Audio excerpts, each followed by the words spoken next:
خیر مقدم ہے آپ کا مینٹرز انٹلیکچوئل ہب میں۔ دوستو، جیسا کہ آپ جانتے ہیں کہ ہم ایک اور نئے سال میں یعنی 2023 میں 2023 میں داخل ہو چکے ہیں۔ زندگی کا ایک اور نیا سال، نئے خواب، نئی امیدیں اور نئے جذبے کے ساتھ ہم زندگی کی اس گاڑی میں رواں دواں ہیں۔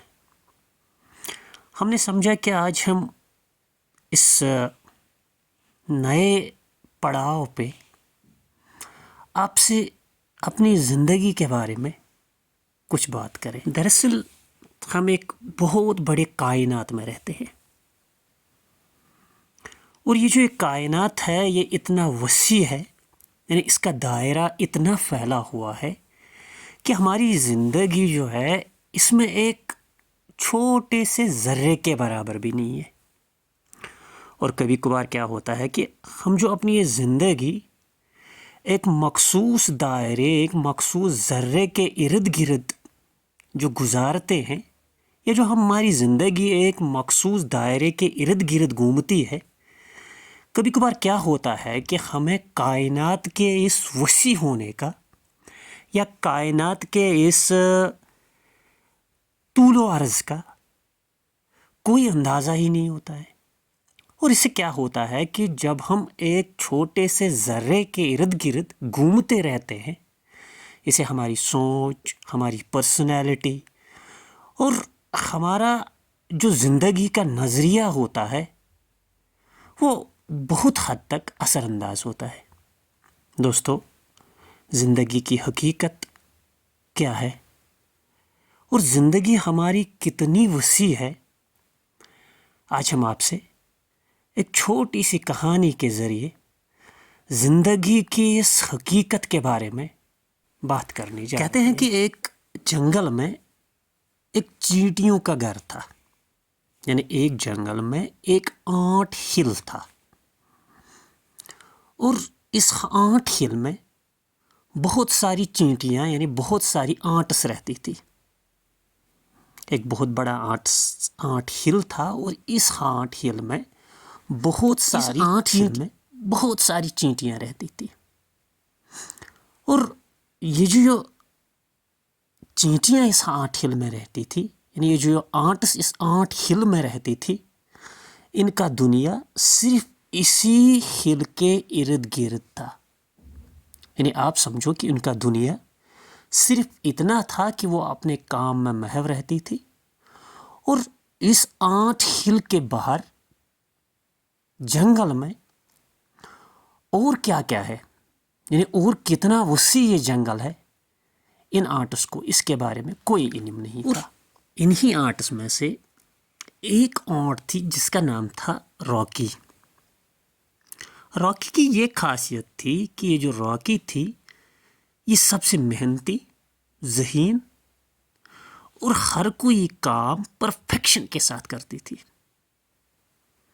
اور اسے کیا ہوا کہ یہ سارے اس آنٹ ہل میں، یا یہ ہم سمجھیں کہ ان چیونٹیوں کے اس گھر میں راکی دن بہ دن مقبول ہوتی گئی۔ اور یہ جو ساری چیونٹیاں ہیں یہ دن بھر صرف راکی کو یا راکی کی تعریفوں میں لگی رہتی تھی، اور راکی کو اب اپنی تعریفوں کے سوا کچھ سننے کو اب ملتا ہی نہیں تھا۔ اور آہستہ آہستہ راکی وقت کے گزرنے کے ساتھ ساتھ، یعنی یہ جو راکی کا اب پرفیکشن جو راکی کی تھی، محنت جو راکی کی تھی، یہ پرائیڈ میں چینج ہو گئی۔ یعنی اب راکی کو لگا کہ وہ نہ تو صرف اس چیونٹیوں کے گھر کا ہی نہیں بلکہ پوری جنگل کی بادشاہ ہے، کیونکہ راکی نے زندگی میں نہ تو اس چیونٹیوں کے گھر کے باہر قدم رکھا تھا، اور نہ ہی اس کو اپنے تعریفوں کے سوا کچھ سنائی دیتا تھا۔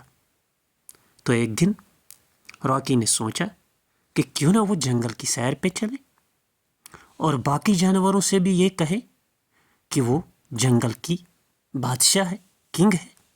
تو راکی جنگل کی سیر پہ نکلی۔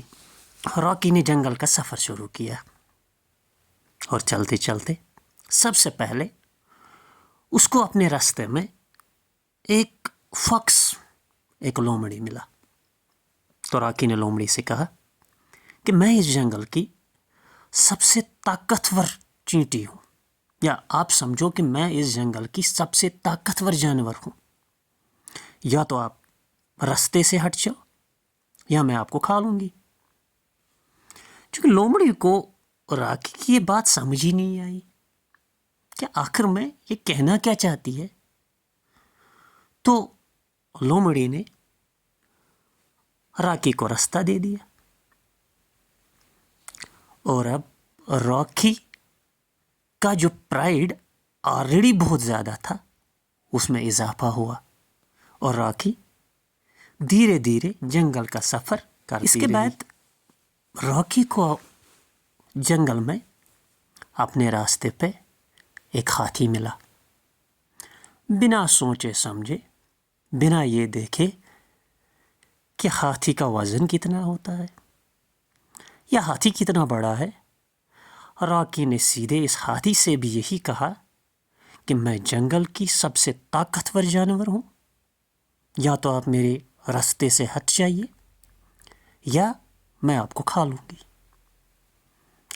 ہاتھی کو یہ بات عجیب ہی لگی، اور شاید اس نے یہ سوچا کہ کہیں یہ اپنے ہوش و حواس میں تو ہے.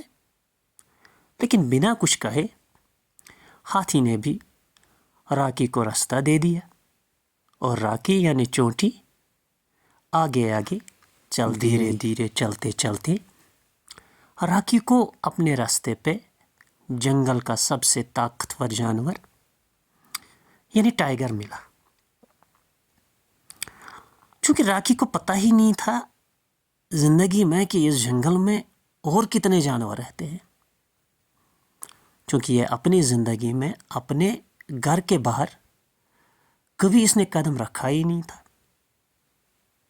تو تبھی اس کو یہ اندازہ بھی نہیں تھا کہ اس جنگل میں اور کتنے طاقتور جانور رہتے ہیں. تو راکی نے سیدھے شیر سے بھی یہی کہا کہ میں اس جنگل کی سب سے طاقتور جانور ہوں، یا تو آپ مجھے راستہ دے دیجیے یا میں آپ کو کھا لوں گی. لیکن شیر کو یہ بات سن کر بالکل بھی غصہ نہیں آیا. اسے لگا کہ ضرور اس کا دماغ ٹھیک نہیں ہے، اس لیے بنا کچھ بولے شیر نے بھی راکی کو جگہ دے دی، راستہ دے دیا. اور اب راکی کو بالکل یہ ذہن نشین ہو گیا کہ اس جنگل میں اس کے سوا نہ تو کوئی سب سے زیادہ طاقتور جانور رہتا ہے، اور نہ ہی اس سے بڑھ کر کوئی اور جانور اس جنگل میں اس کا مقابلہ کر سکتی ہے. دوستو، چلتے چلتے جب راکی جنگل کے ایک طرف پہنچی تو جنگل کے ایک سائیڈ میں ایک چھوٹی سی ندی بہتی تھی، اور راکی اسی ندی کے کنارے پہنچی. راکی نے ندی سے کہا کہ آپ مجھے میرا راستہ دے دیجیے، کیونکہ میں جنگل کی سب سے طاقتور جانور ہوں، ورنہ میں آپ کو کھا لوں گی. لیکن ندی نے یہ راکی کی بات سن کر بڑی حیران ہو گئی اور راکی کو راستہ دینے سے انکار کر دیا. اس پر راکی بہت غصے میں آ گئی اور اس چھوٹی سی ندی سے کہا کہ میں آپ کو سبق سکھاؤں گی. آپ کے اندر جتنا بھی پانی ہے وہ سارا پانی میں کھا لوں گی. یعنی آپ کو میں اب یہ باور کراؤں گی کہ میں کتنی طاقتور ہوں، اور آپ کے اندر جو بھی یہ پانی ہے یہ سارا پانی میں پی لوں گی، اور آپ ایک دم اس جنگل سے ختم ہو جاؤ گی. یہ سوچ کر راکی نے پانی پینا شروع کیا، لیکن جو ہی راکی نے پانی پینا شروع کیا تو ایک چھوٹی سی پانی کی بہاؤ اٹھی اور اس نے راکی کو دور ایک کنارے کی طرف دھکیل دیا، اور راکی بیچاری دور ایک کنکر سے ٹکرا کر پیچھے زمین پر گر پڑی۔ اب جا کے راکی کو احساس ہوا کہ میں نے تو زندگی میں اپنے 8 ہل کے باہر قدم رکھا ہی نہیں تھا، اور میرا جو زندگی کا تجربہ تھا وہ شاید اسی 8 ہل کے ارد گرد تھا۔ ٹھیک اسی طرح سے ہماری زندگی میں بھی جب ہم اپنی زندگی کو ایک مخصوص دائرے کے ارد گرد گزارتے ہیں تو ہمیں زندگی کتنی باریک ہے، زندگی کتنی وسیع ہے، ہمیں اس کا علم نہیں ہوتا ہے۔ اور کبھی کبھار کیا ہوتا ہے کہ ہمارا جو سوچ ہوتا ہے، ہمارا جو نظریہ ہوتا ہے وہ محدود چلا جاتا ہے، اور اس سے ہم ٹھیک زندگی کے بہت سارے تجربات کا، زندگی کی بہت ساری ایکسپیرینسز کا ہمیں پتہ ہی نہیں ہوتا ہے۔ اس لیے وقت کی ضرورت یہ ہے کہ ہمیں اپنے دائرے سے نکل کر زندگی کی یہ جو بھاگ دوڑ ہے یہ کتنی وسیع ہے، اور یہ جو ہمارا سوچ ہے یہ کتنا وسیع ہونا چاہیے، ہمیں اس بات کو زیر غور لانا ہوگا، تبھی جا کے ہمیں زندگی کی اصلیت، ہمیں جا کے زندگی کی ریئل ایسنس کا پتہ ہوگا۔ Thank you all the best.